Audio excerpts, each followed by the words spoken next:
Aujourd'hui, je vais décrypter pour vous la stratégie de communication du président Ibrahim Boubacar Keïta, surtout en période de crise, et dans le cas de l'article du Monde paru il y a quelques jours, mêlant le président Ibrahim Boubacar Keïta à un réseau mafieux de blanchiment d'argent sale.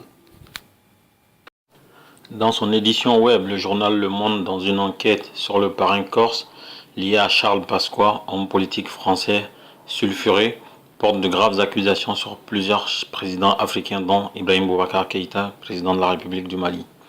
Ce n'est pas la première fois que dans la presse française on dénonce des liens entre les hommes d'affaires louches et des politiciens africains. Visé, notre président Ibeka s'est fendu d'un communiqué diffusé aux 20h du JT de leur terme pour dénoncer cet article et annoncer qu'il étudie toute suite judiciaire à donner à l'affaire. Il n'y aura pas de plainte en diffamation pour faire bref. Jacques Foulreau, l'auteur d'un des deux articles, enquête sur les milieux corses depuis des années. Il y a même consacré un ouvrage, La guerre des parrains corses, en 2013. Il a dénoncé dans plusieurs participations à la radio les réseaux mafieux qui gangrènent la Corse. Ce n'est donc pas un inconnu qui écrit cet article, mais bien un homme qui travaille sur le sujet depuis des années. Il sait de quoi il parle. Il est également l'auteur de Les parrains corses, leur histoire, leur réseau, leur protection en 2004. Dans une enquête sur Tommy, les juges l'ont mis sur écoute et c'est de là que l'on aurait, selon le journal, mieux compris les liens qui mènent Tony à un certain Ibrahim Boubacar Keïta. Michel Tommy met les pieds en Afrique en y implantant le pari mutuel urbain appelé PMU. Mais il faut rappeler que les jeux de hasard sont un monopole d'État et que PMU Mali est détenu à 75% par l'État malien et 25% sont répartis entre plusieurs actionnaires. C'est de là que vient sa première condamnation car il profite des fonds du PMU Gabon pour financer la campagne européenne de Charles Pasqua.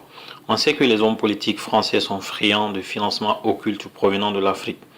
Michel Tony est un homme d'affaires corse. Il a investi beaucoup d'argent dans le jeu en Afrique ainsi que le BTP et ça lui rapporte gros. Il est par ailleurs très proche de Bongo, mais là où l'article devient intéressant, c'est que l'auteur note une réorientation des affaires de la famille Tommy vers le Mali après l'élection de Ibeka, qui est un ami. Dans leur enquête sur le parrain, les policiers iront jusqu'à surprendre une rencontre avec Ibeka, à qui il aurait offert des vêtements de luxe et un jet pour sa campagne présidentielle. Placé sur écoute, M. Tommy est très bavard au téléphone. Il discute avec ses hommes de main chargés de rapatrier l'argent en France. Le nom d'Ibeka revient souvent. M. Tommy est d'ailleurs présent à la cérémonie d'intronisation du nouveau chef d'État malien à Bamako en septembre 2013. Il a été placé dans un coin pour ne pas se faire remarquer, comme le cite Le Monde. Le Monde accuse donc le président malien d'être mêlé à un système de blanchiment d'argent en bande organisée. Ce n'est pas rien. Et on sort de 2 années de crise avec un président qui était accusé de collusion avec les djihadistes et de trafic de drogue. Ibeka détiendrait également des parts dans le casino Fortune Club de Tommy à Bamako. Pour l'instant, il n'y a que des soupçons. Après tout, il n'est pas interdit d'avoir des amis chez les hommes d'affaires. Il n'est pas interdit d'avoir des parts dans les casinos. Mais là où cela devient dérangeant, ce sont tous les cadeaux offerts par Tommy au président Ibeka et surtout les écoutes qui révéleraient un système de blanchiment d'argent, mais sans preuve, on ne peut pas condamner. Les enseignements à tirer de cette affaire. Les hommes politiques africains n'ont toujours pas compris qu'il fallait dissocier les affaires publiques et les affaires privées. Les amis, c'est bien, mais ils n'ont pas interféré dans les affaires de l'État malien. Quand Ibeka va en France, c'est en qualité de président de la République du Mali. Il n'a pas été hébergé par un homme d'affaires français, il n'a pas circulé dans des voitures offertes par ce dernier. La présidence a les moyens de se payer tout cela. Ibeka n'a pas à voyager dans le jet de son ami. Le Mali possède un avion présidentiel pour cela. En dehors de sa fonction de président, il a le droit d'avoir des amitiés avec qui il veut.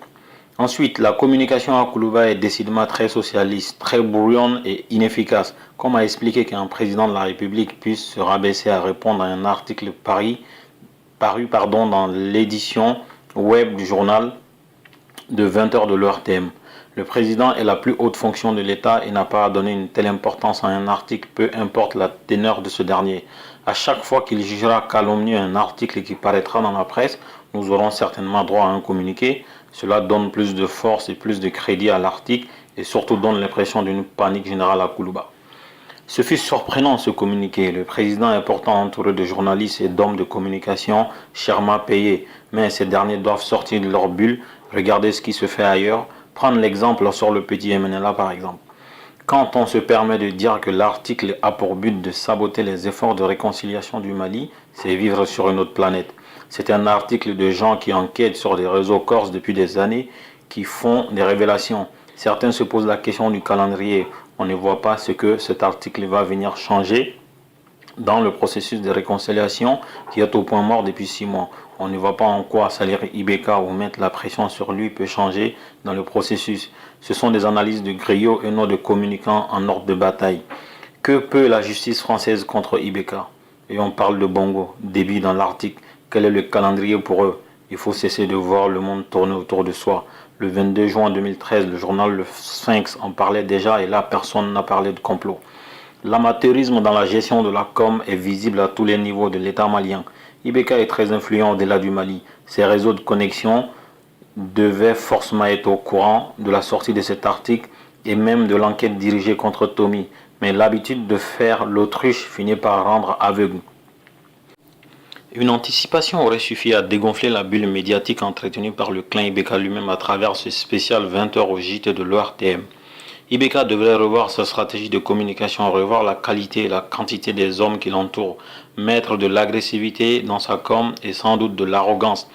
Il y aura d'autres articles dans le même genre et les maladresses coûteront très cher à la crédibilité du Mali. La parole ne nourrit pas l'homme, mais celui qui sait parler ne mourra pas de faim.